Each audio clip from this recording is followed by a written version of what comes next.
Okay, here we are back at the wheel, and we want to start with a pretty round ball of clay. If you have a ball of clay that's not very round and has all kinds of dents and indents and stuff, that can trap air in when you go to put the clay onto the wheel. So we want to get rid of all those by pounding it into a nice round ball. The size of the ball of clay should fit your hands, especially as a beginner. So if I close my hands like this on the ball of clay, they shouldn't quite touch each other, but they should come close. So this ball of clay fits my hands really well. So the smaller your hands are, you use a little bit smaller ball of clay. I wouldn't get any bigger than a grapefruit, which is what this is about. Probably more like the size of an orange or an apple for most beginners to start off with, especially if you have smaller hands. Then the next thing we're going to do is just put this ball of clay right in the center of the wheel head. Now, after years of practice, you can put it right in the center. Well, if you miss a little bit, it's okay. Don't pick it back up, just slide it towards center. Okay? And the next thing that we want to do is get the clay attached to the wheel head. Alright?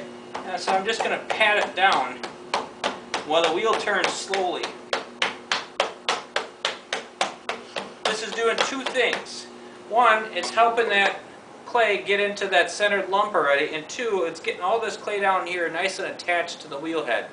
The last thing we wanted to have happen is to have it come right off in our hands. Alright? Now, you should be familiar with your wheel. I'm using an electric wheel here. There are many different types of wheels. This type of wheel, you can press on a foot pedal and it'll go faster, slower, stop, anywhere in between, okay? I should be able to set it at a speed, take my foot right off the pedal, and it should stay at that speed.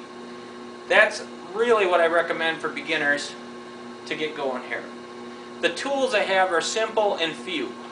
I have a sponge. In this case, it's a flat sponge. I like to work with a flatter sponge. I have a needle tool. I have some sort of a wooden rib with a square edge on one corner. And I have a wooden knife, which I probably won't even use. I have a wire tool that I'll probably only use at the end. I have a bucket of water. That's very important. You need water to lubricate your clay so that it doesn't come off in your hands. Okay? So now we're going to do the first step in centering.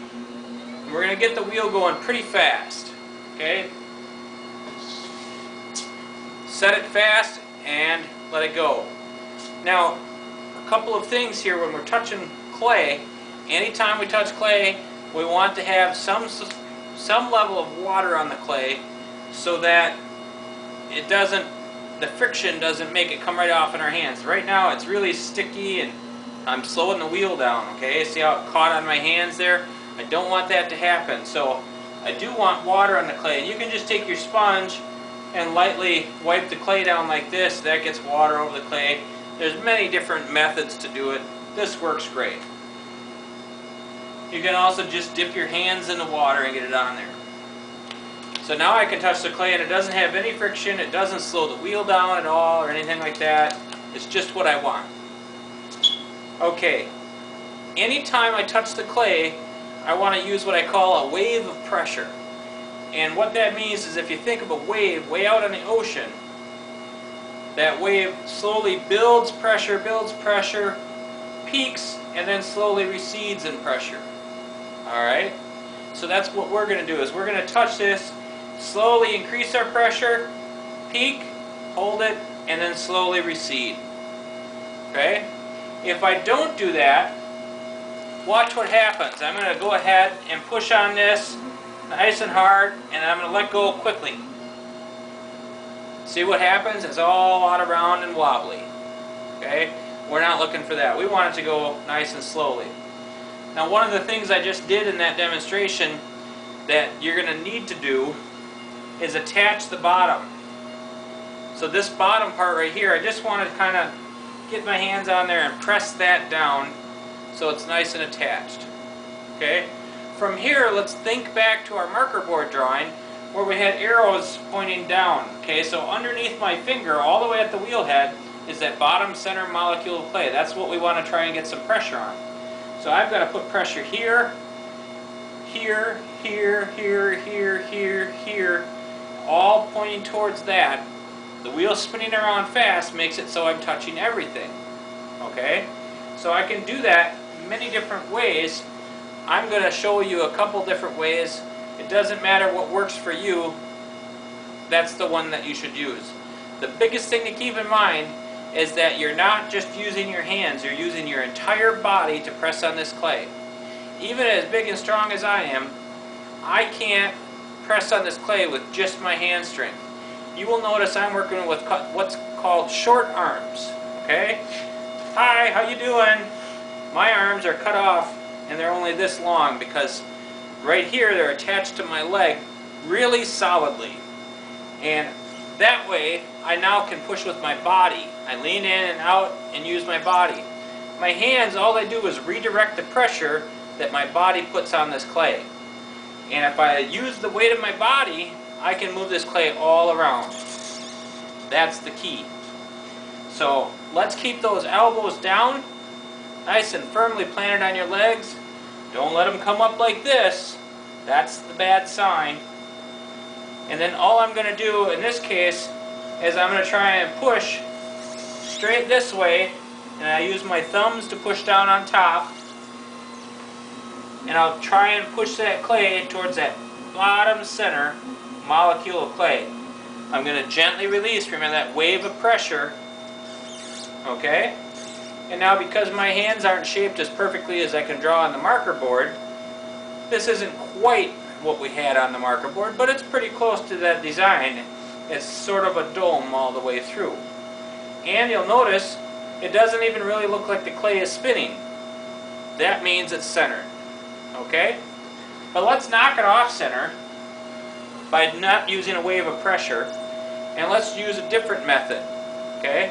In this case, I want to use one hand on the side and one hand on top. This is really handy if you have a larger ball of clay that's harder to control. So in this case, I'm going to take my elbow and move it from out here and go right into my gut. And then I'm going to come in and just slide that in, and notice how I just lean my body forward until it goes like that, and I'll take my other hand and push down on top using that wave of pressure. Then I'll gently release. Hey, that's a lot more like the one I had on the marker board. So that's a pretty good method too. Again, it looks like it's not even spinning, so it's centered. Last method to do this, let's knock it off center again, and this is to try and pull back towards you.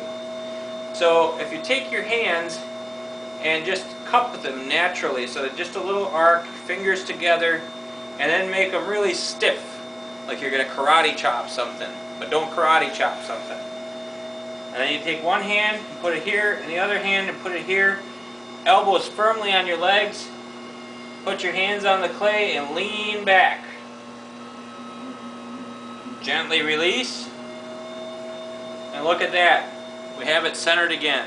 How about that? So it doesn't matter which way you center, use lubrication, the water for that, put pressure on the clay, gently release that pressure just like a wave way out on the ocean.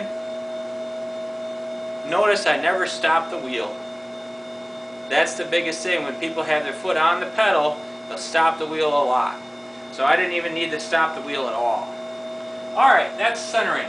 Let's move on to the next stage, and that's drilling a hole. Drilling a hole is also done at fast speed. So I can do this a couple of different ways too. I can take my thumbs and stick them together, put my hands on the sides and put my thumbs right. They'll find the middle and just start to push down. Wave of pressure, gentle release. Okay? I want to be careful not to dig my hands in the sides. This is just resting out here. Only my thumbs are pushing down. Notice I have a nice wide hole. It looks kind of like a funnel. I'll add some more water, and I'll do that again. Gentle release. Alright? Don't worry if it gets kind of rough out here. That can be smoothed out later. So I want to keep doing that until I get down towards the bottom, but not all the way through. Okay? Another way of doing it is what I call the big finger. And a big finger is actually two fingers together. Okay? Nice and tight together. And I'm going to use this hand to help guide that. So I just hold it on here like I'm just gently holding this whole pot and the whole centered lump. And I'm going to use this finger, find the center, and I'm going to push the whole thing down. Again, I want my hole to be nice and wide and funnel shaped. If it's not funnel shaped and wide, that means your elbow just came up off your leg and now you're going like this and you're having trouble. Okay? So if you keep it nice and wide and funnel shaped, it's going to work out a lot better for you. Remember to add water as needed. Now, I'm going to stop the wheel for the first time here just to show you something. I need to know how far down to go without going through. So I'm going to take my needle tool and I'm going to stick it right through the clay until it hits the bat or the wheel head. Then I'm going to take my finger and go down until it hits the clay and pull the whole thing out. That's how much clay that I have on the bottom there. And that's just a little over a ½ inch, and that's just what I want. I have about a ½ inch of clay that allows me something to work with so that I can trim that later on. Alright, let's get back to the throwing lesson, and we're going to move on to the next stage. The next stage is to pull open the pot.